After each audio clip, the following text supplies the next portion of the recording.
Hi friends, welcome back to my channel. నేను ఈరోజు mutton biryani తయారు చేశానండి. దానికి కావాల్సిన పదార్థాలు, అది ఎలా తయారు చేయాలో ఇప్పుడు చూద్దాం. మటన్,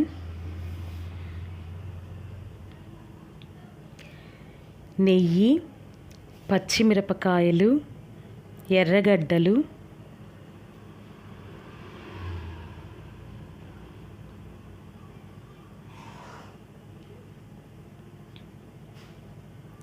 టమోటా, బిర్యానీ మసాలా,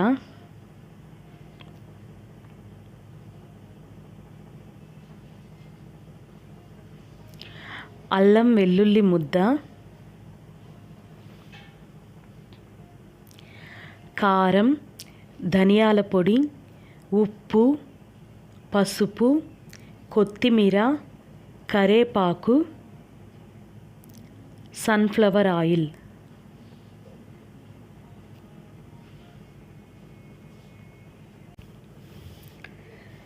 ఒక నిమ్మకాయ, బియ్యం,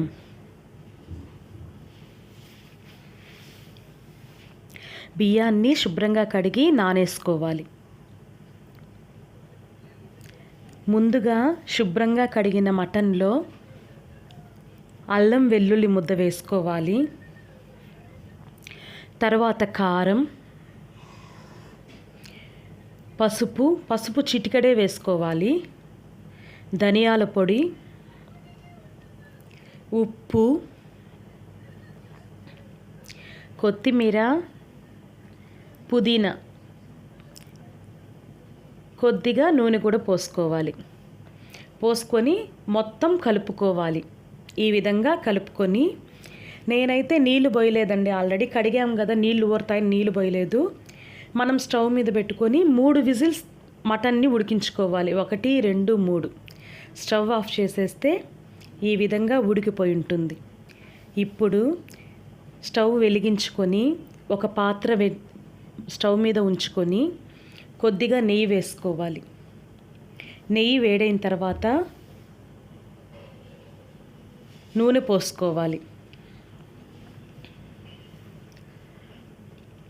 నూనె కాగిన తర్వాత చెక్క, మొగ్గ, బిర్యానీ ఆకు, సాజీరా, బిర్యానీ మసాలా కూడా వేసుకొని సిమ్లో వేయించుకోవాలి. హైలో ఉంటే ఆకులన్నీ మాడిపోతాయి, అందుకని సిమ్లో వేయించుకోవాలి. సిమ్లో ఇవి వేగిన తర్వాత ఎర్రగడ్డలన్నీ వేసుకోవాలి. సన్నగా తరిగిన ఎర్రగడ్డలు కూడా వేసుకొని వేయించుకోవాలి. కొంచెం ఎర్రగడ్డలు వేగుతూ ఉండగా పచ్చిమిరపకాయలు వేసుకోవాలి. పచ్చిమిరపకాయలకి ఘాట్లు పెట్టి కానీ వేసుకుంటే అవి నూనెలో వేగినప్పుడు పగలవండి, లేదంటే ముఖం మీద పడతాయి. అందుకని ఘాటు పెట్టుకొని వేసుకొని ఆ ఎర్రగడ్డలు పచ్చిమిరపకాయలు బాగా వేగిన తర్వాత అల్లం పేస్ట్ వేసుకోవాలి. అల్లం వెల్లుల్లి ముద్ద వేసుకోవాలి. అల్లం వెల్లుల్లి ముద్ద వేసుకొని బాగా వేయించుకోవాలి. కాకపోతే కొంచెం అడుగంటకుండా కొన్నిగా నీళ్ళు కానీ పోసుకుంటే అల్లం వెల్లుల్లి పేస్ట్ బాగా వేగుతుందండి. ఇప్పుడు కొద్దిగా ఉప్పు వేసుకోవాలి. ఇలా నూనె బాగా వేగి పైకి తేలినప్పుడు టమాటాలు వేసుకోవాలి.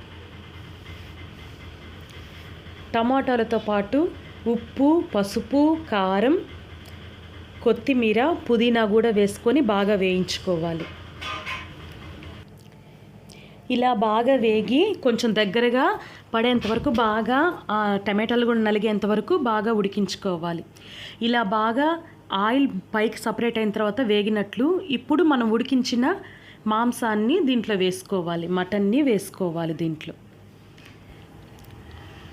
మటన్ ఒక పక్క ఉడుకుతూ ఉండగా నేను దబర్లో నీళ్లు కొలతేసుకున్నానండి. అవి మటన్లో కూడా ఊరిన నీళ్లు కూడా కలిపి కొలతేసి పొయ్యి మీద పెట్టాను. ఒక పక్క నీళ్లు పెట్టాను, ఒక పక్క మటన్ ఉడికిస్తూ ఉన్నాను. ఈ విధంగా ప్రాసెస్ చేస్తే బిర్యానీ తొందరగా అవుతుంది. బిర్యానీ ఇట్లా నీళ్లు తెల్లేలోగా నేను బియ్యంలో ఉన్న నీళ్ళన్నీ తీసేసి ముందుగా ఆ నీళ్ళల్లో రైస్ వేస్తున్నాను, బియ్యాన్నే వేస్తున్నాను. మటన్ ఏం వేయలేదు, బియ్యం వేశాను. బియ్యం కొంచెం చూడండి ఈ విధంగా బాగా కలుపుతూ ఉన్నాను బియ్యాన్ని. ఇప్పుడు కొంచెం తెలుతూ ఉండగా కొంచెం ఒక 25% అన్నం ఉడికిన తర్వాత నేను ఈ మటన్ మసాలా అంతా వేస్తున్నాను, గ్రేవీ అంతా వేసేస్తున్నాను. వేసేసి ఈ విధంగా కలిపేసుకోవాలి. ఇప్పుడు ఒక నిమ్మకాయని సగం బద్ద వేస్తున్నాను. రసం కానీ పోస్తే ఏమవుతుందంటే నీళ్ళు ఎక్కువైనా కూడా అన్నం అనేది అతుక్కోకుండా పొడి పొడిగా వస్తుంది. అందుకని నిమ్మకాయ రసం కానీ పిండుకుంటే బాగుంటుంది. ఇప్పుడు మూత పెట్టేసి సిమ్లో ఉడికిస్తున్నాను. కొంచెం దగ్గర పడినప్పుడు నెయ్యి వేసుకుంటున్నాను.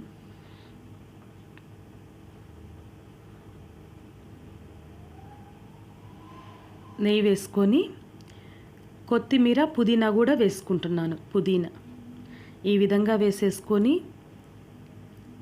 మూత పెట్టేసేసుకోవాలి. మూత పెట్టేసేసుకొని దమ్ముకి నాకు దగ్గర నిప్పులు లేవు కాబట్టి నేను ఇంకొక దబర్లో నీళ్లు పెట్టి దానిపైన పెట్టి సిమ్లోనే ఉడికిచ్చానండి ఒక 15 నిమిషాలు. తర్వాత చూస్తే బిర్యానీ రెడీ అయిపోయింది. చూడండి, బాగా అమురుకొని బాగా ఉడికిపోయి బాగా ఉంది. ఈ విధంగా చేసుకుంటే బిర్యానీ చాలా టేస్ట్గా ఉంటుందండి. ఈ వీడియో కనుక మీకు నచ్చినట్లయితే లైక్ చేయండి, షేర్ చేయండి, కామెంట్ చేయండి. మరిన్ని వీడియోల కోసం మన ఛానల్